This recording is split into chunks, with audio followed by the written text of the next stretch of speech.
Hey everyone, thanks again for tuning into the Little Bishes Stitches Knitting Podcast. This is Catherine, your host.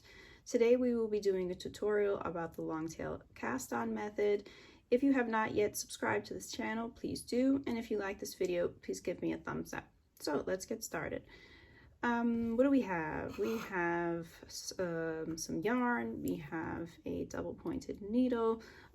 These are the items that I will be using for the tutorial. This is a 75% merino, 25% nylon sock yarn. It is a hand-dyed yarn from my hand-dyed yarn shop, Little Bishes Stitches Hand-Dyed Yarns.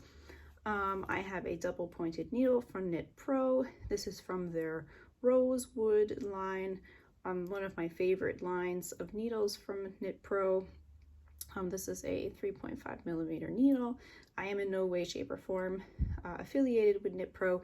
I just use their products. So let's get started. Depending on what it is that you're knitting, you might want to pay attention to the amount of stitches that you have to cast on. That then ultimately decides how much slack, let's just say, you need before you can start using the long tail cast on method. So let's just say, I don't know, I want to knit a pair of socks. I need about 68 stitches. I take a good amount. I mean, here you can see it here on the table, how much I take.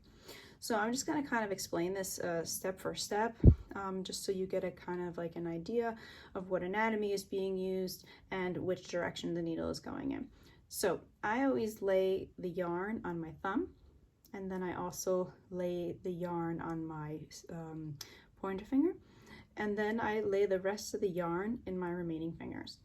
So for the long tail cast on method, you have to little bit use mental gymnastics, but it's actually not that hard. You just have to do it a couple times and then you get the rhythm. So I take the tip of the needle and I place it underneath the yarn. The needle is now wrapped with the yarn to some extent, and the needle I bring to me, or bring towards me. Sorry, I speak two languages, so it's a little bit tricky sometimes with the grammar. And then I take the tip of the needle and then I place it between those two threads, let's just say, that are sitting on my thumb. Sometimes I also hold the yarn with my pointer finger with the other hand, just so I can secure the yarn and I know that it's not going anywhere else. So now I take the needle away from me, and then I will basically take the tip of the needle, pick up the yarn that's sitting on my pointer finger, and sometimes you also have to twist your wrist a bit so that you can help the needle go into the direction that it's supposed to. So like I said, I picked up the yarn on the needle, the yarn that's sitting on my pointer finger, and then I twist my left hand, and then I bring the tip of the needle back through the two strands of yarn that are sitting on my thumb, and then I basically pull the yarn, and that gives me automatically 2 stitches. With the long tail cast on method, when you first cast on, it always gives you automatically 2 stitches, but as you go further, you'll always only be casting on 1 stitch.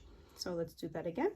This time we're starting in a different spot. We're starting almost at the second step that we did before. So now I take the tip of the needle, I place it underneath the yarn that's sitting on my thumb, and then ultimately between the 2 pieces of yarn that are sitting on my thumb, I twist my thumb, or I twist my wrist, bringing the needle away from me. I pick up the yarn on the other side that's sitting on my pointer finger. I twist my wrist again and bring my needle through the middle of the 2 strands of yarn that are sitting on my thumb, and then ultimately I have 3 stitches now on the needle. So let's do that again. I'll do it in slow-mo.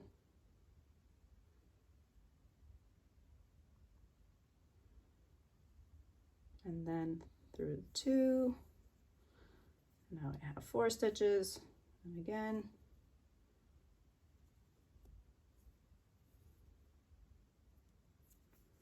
And then once more.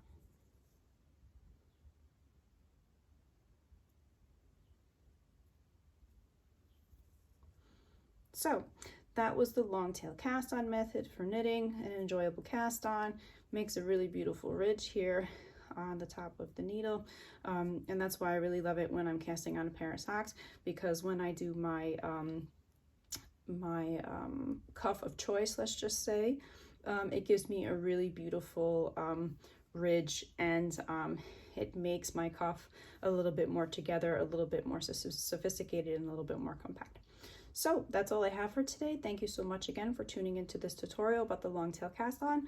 If you have not yet subscribed to this channel, please do. And if you like this video, please give us a thumbs up. Thanks so much. Take care. Bye-bye.